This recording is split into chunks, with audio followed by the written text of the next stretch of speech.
Hey everyone, welcome back to the channel. Today I'm gonna show you how to connect domain to Shopify. To start off, access your Shopify admin at www.shopify.com. On your Shopify admin, click the Online Store tab on the left side, then select Domain on the drop-down. You should see your primary domain in there, which should be the My Shopify domain. What we need to do next is to connect a domain from a third-party site.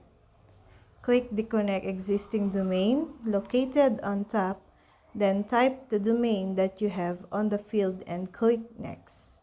In order for us to know the values that we need to change, let's click the Verify. It now will show us what values need to be changed. So we will need to change two values, which are the CNAME and the A record. The next thing that you need to do is to access the third-party site on where you bought your domain. And that's all. I hope this video helped you guys.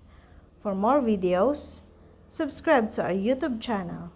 Thank you for watching. See you again.